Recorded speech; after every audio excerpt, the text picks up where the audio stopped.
ایمان کو اور پانی دینا چاہیے. اضطراب ہے تو پانی چاہیے. اگر سکون مل رہا ہے اس کا مطلب یہ ہے کہ ایمان میں تکامل ہے، ایمان بڑھ رہا ہے. تو سکون اور اطمینان نشانی ہے ایمان کے بڑھنے کی. کہاں ڈھونڈے سکون کو، کہاں ڈھونڈے اطمینان کو؟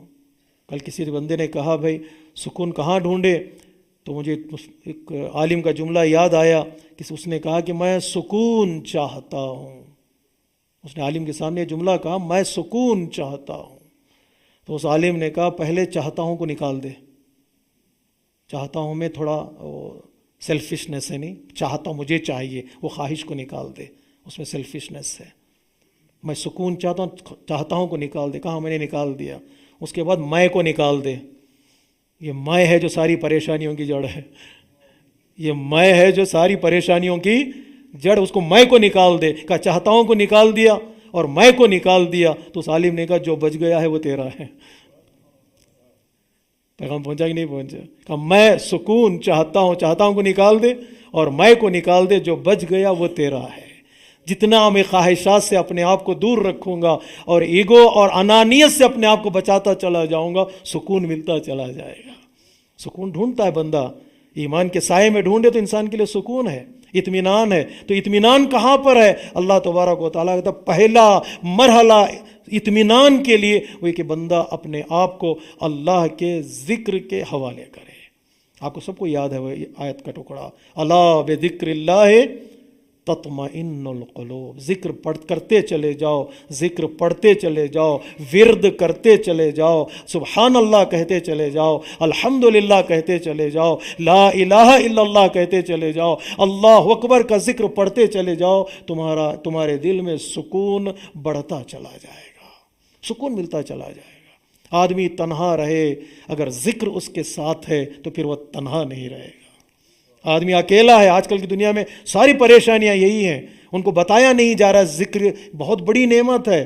آج کل جو لونلینس کے پرابلمس ہیں، مینٹل ہیلتھ کے پرابلمس ہیں، جتنے ڈپریشن کے پرابلمس ہیں، اس کا ایک ہی راستہ ہے، انہیں سکھا دیا جائے کہ ذکر پروردگار عالم کا کس طرح کرنا ہے اور کون سا ذکر کرنا ہے. جتنا آدمی ذکر کرتا چلا جائے گا اسے سکون ملتا چلا جائے گا. میں مصائب کی طرف نہیں آ رہا ہوں ابھی، لیکن امام حملہ کرتے کرتے دشت کربلا میں عصر عاشور درمیان میں لوٹ کر آتے تھے میدان سے، بیٹل فیلڈ سے خیموں کے درمیان کھڑے ہو جاتے تھے. امام کھڑے ہونے کے بعد یہ اللہ تبارک و تعالیٰ کا ذکر پڑھتے تھے، لا حول ولا قوت الا باللہ العلی العظیم. کامنٹیٹرز آج اس جملے کی تشریح میں لگے ہوئے ہیں. جنگ کے میدان میں امام یہ جملہ کیوں پڑھ رہے ہیں؟ یہ جملہ امام پڑھ کے بتا رہے ہیں 71 لاشیں اٹھانے والا حسین آپ جو جنگ کر رہا ہے بھوک اور پیاس میں، وہ اپنی طاقت سے جنگ نہیں کر رہا ہے، اس کی عطا کردہ قوت سے جنگ کر رہا ہے. لا حول ولا قوت، یہ مصائب میں یہ جملہ انسان کو اسٹرنتھ عطا کرتا ہے، یہ بہت بڑی طاقت دیتا ہے یہ جملہ، لا حول ولا قوت الا باللہ العلی العظیم. کبھی کبھار ہم نماز پڑھ کر کہتے ہیں ہم نے نماز پڑھ لی ہے، اگر اللہ تبارک و تعالی ہماری کمر میں طاقت نہ دیتا نہ تو ہم رکوع کر سکتے، نہ کمر میں طاقت نہ ہوتی تو نہ سجدہ کرتے. اس لیے روایتوں میں ہے یا ہمارے پاس اعمال نماز میں اذکار میں ہے کہ جب اٹھنا سجدے تو کہنا بحول اللہ وہ قوت، پروردگار میں جو اٹھ رہا ہوں بیٹھ رہا ہوں یہ میری اپنی طاقت سے نہیں، تیری عطا کردہ قوت سے ہے. میں اٹھتا بھی بیٹھتا ہوں، میں رکوع کر رہا ہوں سجدہ کر رہا ہوں تیری عطا کردہ قوت سے. اگر ان اذکار کی طرف انسان اپنے آپ کو لے آئے تو پھر اس کی زندگی میں اطمینان ہی اطمینان ہے. ذکر کیا ہے؟ کبھی ذکر یہ جو ذکر ہے سبحان اللہ والحمدللہ، کبھی ذکر خود قرآن کو ذکر کہا گیا ہے اور کبھی پیغمبر اسلام کو ذکر کہا گیا ہے اور کبھی اہل البیت علیہ الصلوۃ والسلام کو ایک مثالی ذکر کے عنوان سے پیش کیا گیا ہے.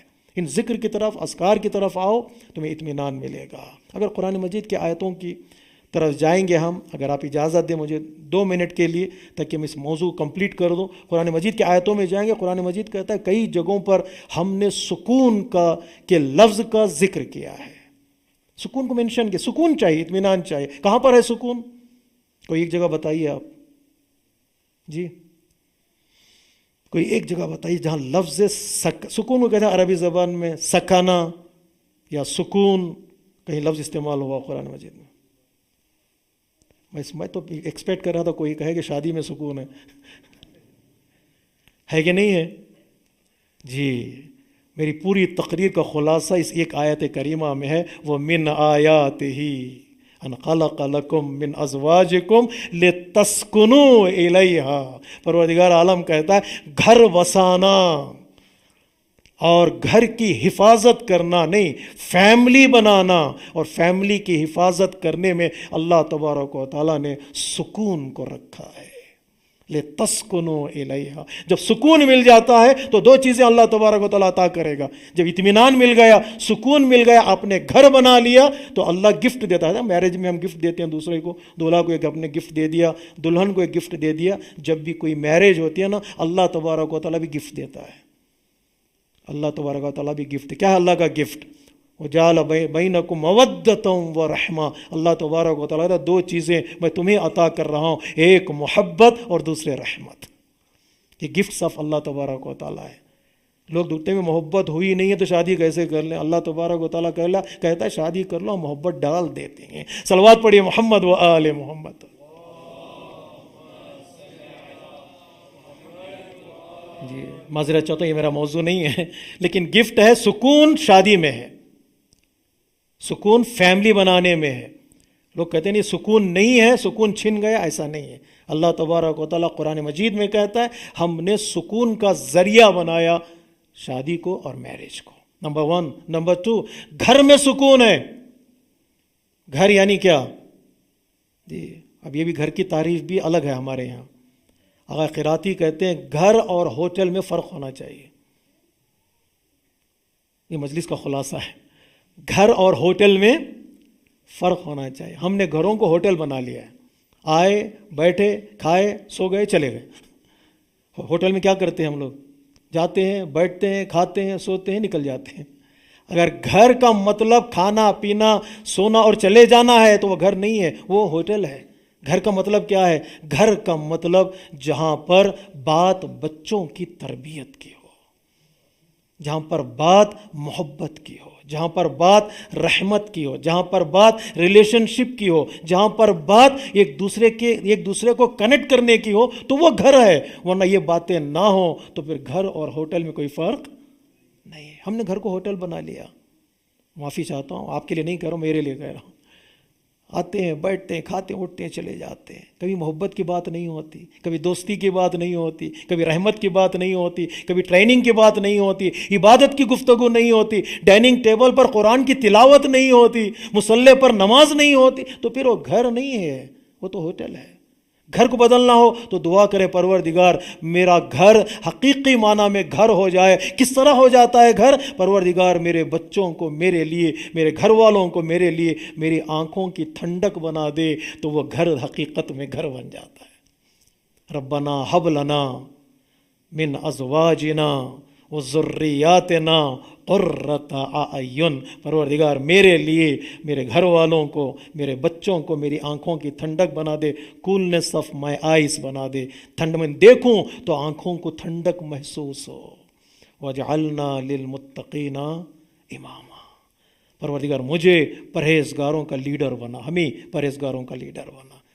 یہ پرہیزگاروں کا لیڈر ظاہری طور پر میں امام بن جاؤں گھر کا، آگے کھڑا رہوں، پیچھے میری فیملی نماز پڑھے جماعت کے ساتھ، ہو سکتا ہے میں آگے کھڑا ہو جاؤں، میری فیملی پیچھے کہے پڑھے گا نماز جماعت پڑھنا چاہتے ہیں، اکیلے کیوں پڑھ رہے ہیں؟ لیڈ کر سکتا ہے ہسبینڈ فیملی کی نماز کو، کیا کہیں گے آپ؟ تو ہمارے استاد سے پوچھا گیا کیا مرد امامت کر سکتا ہے اپنی فیملی کی؟ انہوں نے آہستہ سے کہا اگر بیوی پر بھروسہ ہے تو کیوں نہیں۔ جی اگر بھروسہ عدالت پر ہے، یہ بندہ عادل ہے تو کیوں نہیں لیڈ کر سکتا ہے پریئرز۔ لیکن اتنا انسان کا کردار گھر میں گھر کی بات کر رہا ہوں۔ اللہ تبارک و تعالیٰ کہتا ہے ہم نے گھر کو مرکز سکون بنایا، ہم نے رات کو مرکز سکون بنایا۔ آج رات نہیں رہی، دنیا میں اتنے کال سینٹرز کھل گئے، دنیا میں اتنے رات میں کام ہوتے چلے جاتے ہیں، رات دن میں بدل چکی ہے اور دن رات میں بدل چکا ہے۔ رات نہیں رہی۔ قرآن کہتا ہے ہم نے رات کو مرکز سکون بنایا، اطمینان بنایا۔ ذکر پروردگار میں سکون، گھر میں سکون، رات میں سکون اور فیملی لائف میں سکون۔ اس کا مطلب کیا ہے؟ بہترین سکون حاصل کرنا چاہتے ہو، مفسر کا جملہ ہے، میرا جملہ نہیں ہے، کمپلیٹ اطمینان حاصل کرنا چاہتے ہو تو رات میں اپنے گھر والوں کے ساتھ رہو اور اپنی فیملی کے ساتھ رہو اور اللہ کا ذکر کرتے چلے جاؤ، سکون تمہاری زندگی میں سمٹ کر آ جاتا ہے۔ صلوات پڑھیے محمد و آل محمد پر۔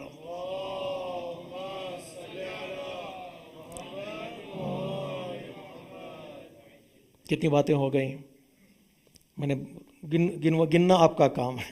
ذکر پروردگار میں سکون ہے جی، فیملی لائف میں سکون ہے، رات میں گھر میں رہنے میں سکون ہے، گھر مرکز سکون ہے۔ یہ ساری چیزیں سکون کی نشانیاں ہیں جو اللہ تبارک و تعالیٰ قرآن مجید میں بتاتا ہے۔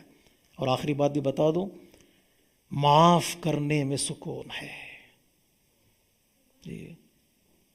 چھٹے امام امام جعفر صادق علیہ الصلاۃ والسلام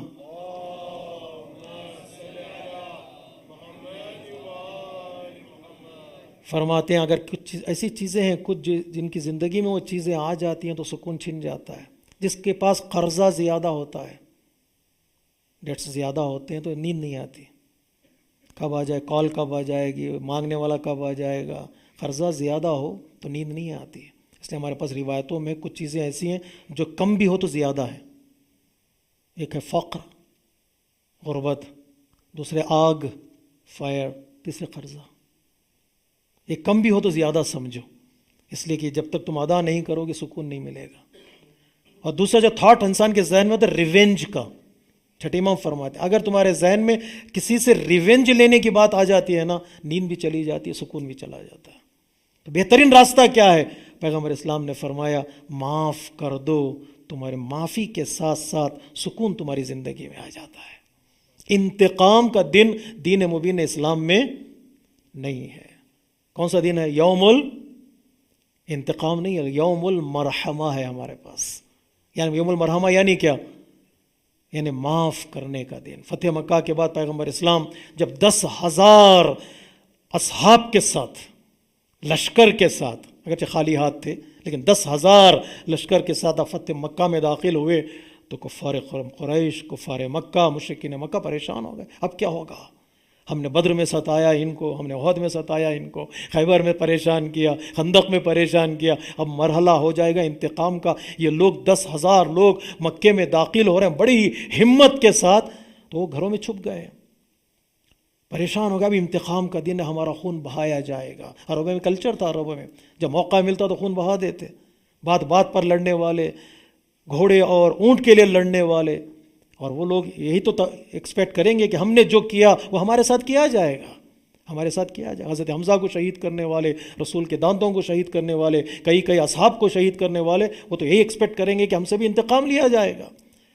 جب پیغمبر اسلام فتح مکہ کے بعد مکہ شہر مکہ میں داخل ہوئے تو کفار قریش کو ڈر تھا، خوف تھا کہ اب انتقام لیا جائے گا، اور کچھ اصحاب نے بھی انتقام لینے کا نعرہ بلند کیا۔ کچھ لوگوں نے تلواریں نیام سے نکال دیں جی۔ یہاں پر کسی خطیب نے اچھا جملہ کہا ہے، میں کٹ اینڈ پیسٹ کر رہا ہوں۔ اس خطیب کا جملہ یہ ہے کہ جہاں پر ہاتھ چلانے تھے تم نے پیروں کا استعمال کیا۔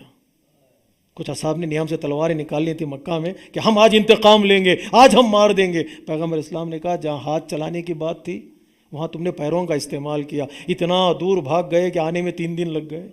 اب جب پیر جمانے کی بات ہوئی ہے تو ہاتھ چلانے لگے، اب تو پیر جماؤ، دین مضبوط ہو رہا ہے، دین کو اسٹرنتھ مل رہی ہے، اب پیر جمانے کی بات آئی تو ہاتھ چلانے لگے ہو۔ بھیا جہاں پر صلح کرنی چاہیے، جہاں قیام کرنا چاہیے، اگر جاننا چاہتے ہو تو در اہل بیت پہ تمہیں آنا پڑے گا۔ اب وقت جنگ کا نہیں ہے، اب وقت قیام کا نہیں ہے، اب وقت انتقام کا نہیں ہے، اب وقت مرحمہ کا ہے، وقت معافی کا ہے۔ کیوں معافی کا ہے؟ کیا چاہتے ہو مجھ سے؟ پیغمبر اسلام نے پوچھا کفار قریش سے، تو کفار قریش بھی چالاک تھے بھائی، ایسا نہیں کہ چالاک نہیں تھے۔ انہوں نے کہا ہم وہی چاہتے ہیں جو یوسف کے بھائیوں نے یوسف سے چاہا تھا۔ اللہ اکبر۔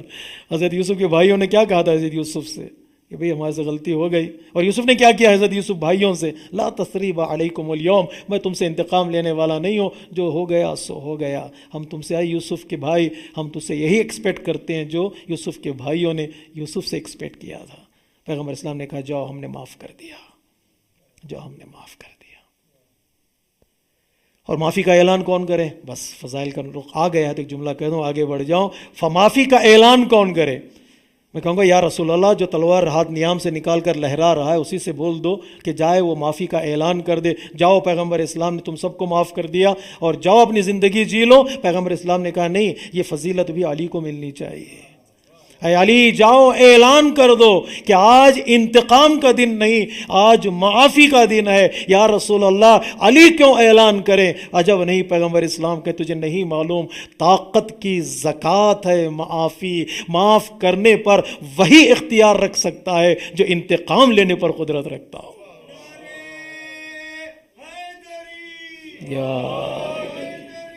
یا معاف کرنے پر وہی قدرت رکھتا ہے جو انتقام لینے پر۔ کہتے ہیں نا طاقت، حکومت کی زکوٰۃ کا نام ہے معاف کرنا، قدرت کی زکوٰۃ کا معاف ہے معاف کرنا۔ جب معاف کرنا آدمی سیکھ لیتا ہے نا تو زندگی آسان ہو جاتی ہے۔ جی معافی چاہتا ہوں، اس طرف لے آیا آپ کو۔ یہ خوبصورت جملہ ہے کسی عالم دین کا، اسکالر کا۔ وہ کہتا ہے کہ میں نے یوں اپنی زندگی کو آسان کر لیا، یوں میں نے اپنی زندگی کو آسان کر لیا، کسی سے معافی مانگ لی اور کسی کو معاف کر دیا۔ یا اللہ، یوں میں نے اپنی زندگی کو آسان کر لیا۔